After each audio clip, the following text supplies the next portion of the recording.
is the use of the verb to be in that particular article and in that particular standing order. The minority or majority party is the party at that particular moment. And therefore, it is not cast on stone, as the court tried to tell Kenyans, that majority and minority were determined on the election date. The words used, the tense used is, which means from time to time as the issue comes into question. Therefore, the court was wrong, and this is one of the...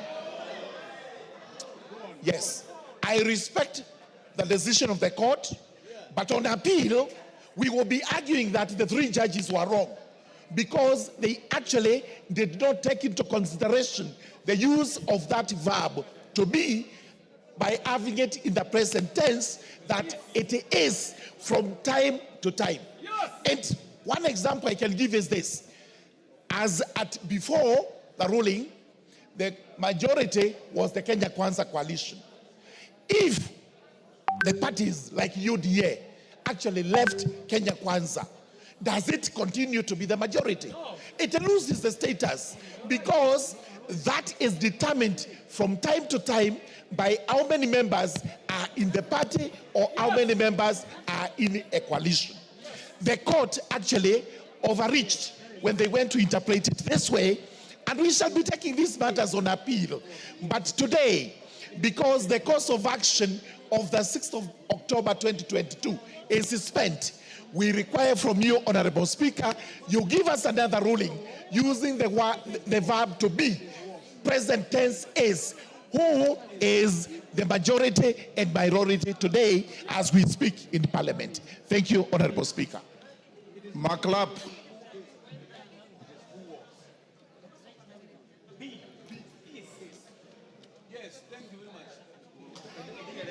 Thank you, Mr. Speaker.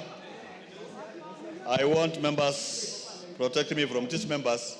Mr. Speaker, this decision of the court, I find it belated.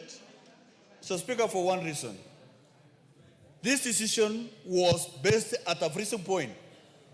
The freezing point was on August 9, after elections, after what was called pre-election coalition agreements. After the 8th and after we were sworn in, Mr. Speaker, there was again post-election agreements, meaning, Mr. Speaker, that the formation of Parliament and the composition of Parliament and in terms of parties and coalitions is a moving average. Mr. Speaker, it's a moving average that will be determined by interests of members of Parliament and the parties that form that particular coalition, Mr. Speaker. You are aware, Mr. Speaker, during your determination, at that time, Mr. Speaker, parties like Jubilee had some members moving to Kenya Kwanza. There were some members, Mr. Speaker, UDM had already changed the position, Mr. Speaker. So even if Wamunyora have changed their position now, Mr. Speaker, you need to ensure there is a post-election agreement, Mr. Speaker. So, Mr. Speaker, what we are determining, Mr. Speaker, is a fundamental thing that will guide Parliament for many years. Mr. Speaker, we must determine how many post-election coalition agreements that shall continue to be there to guide the majority and minority in Parliament, Mr. Speaker. In that way, Mr. Speaker, we shall have Parliament that are made of people who are very sober, that they know where they are and where they sit, Mr. Speaker. Mr. Speaker, in a parliamentary system, Mr. Speaker, it doesn't matter where you sit here in Parliament. It is only a tradition. It is only a tradition, Mr. Speaker. But in terms of determination, Mr. Speaker, of minority party or majority party rests on your case, Mr. Speaker, and rests on existing post-election agreements that have continued to be there, Mr. Speaker. So it is over to you, Mr. Speaker. Based on those, Mr. Speaker, this is a continuous moving average and it will continue to change, Mr. Speaker. Thank you, Mr. Speaker. Donya.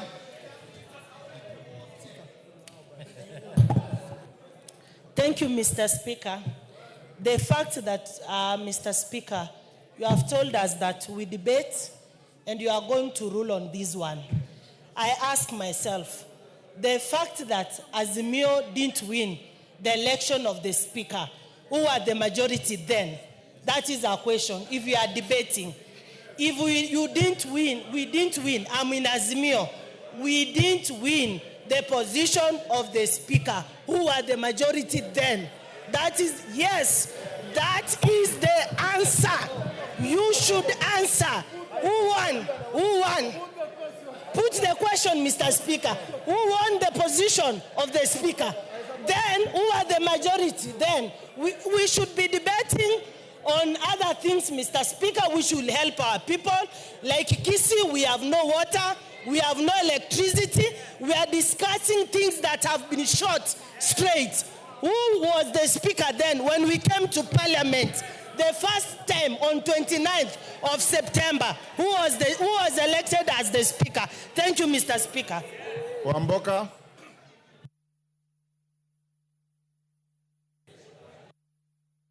Thank you, Mr. Speaker. My contribution is as follows. First, I'll speak as an elder from Luya community. No, you relax. Order. I'll speak as an elder from the Luya community that let's keep the Speaker out of this issue. If you get to the position of the Speaker, then we start taking sides and it will not be good. Two, Honorable Speaker, parties went for election and the law required that you choose which coalition you wanted to belong. At that point, that was to determine which side you belong. There was Azimio and there was Kenya Kwanza. Some people decided to sign agreement with the Kenya Kwanza. Some decided to sign agreements with Azimio. Please, let's respect that position. Then elections were held, results came out. Mr. Speaker, I know some members of Parliament, when we had the first meeting of Azimio in KICC, we had Kinamutuse with us. It is only after realizing that the presidency is going segemunege, that is how they shifted to the other side. But the fact that their numbers belonged to Azimio has not changed. Now, basic people here are trying to argue that you can change any other time. No, at the time of election, Azimio was the majority. Give us that position. Honorable Junet Mohammed is our majority leader. Honorable Milio Diambo is our majority whip. If you feel numbers have changed, bring that here on the table, we discuss it. That is a different thing. But as at election, Honorable Speaker, Azimio party is the majority party of this house. Let the Speaker rule. If you feel you have numbers, bring it on. We deal with you. In fact, Osoro, you should be very ashamed. I thought you are a lawyer. Your arguments are below and below and below as a basic nursery school class. So you cannot tell us that. We are the majority. The mwisho, Mr. Speaker, what I've said about the Speaker's stance, keep the Speaker out of these matters. Because sisi kama Waluya, hiyo ndio kiti tuko nayo peke yake. Msitufanyie mchezo.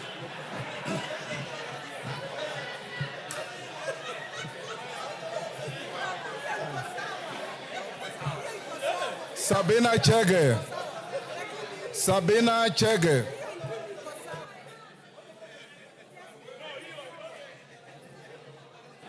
Yes, Thank you. Order.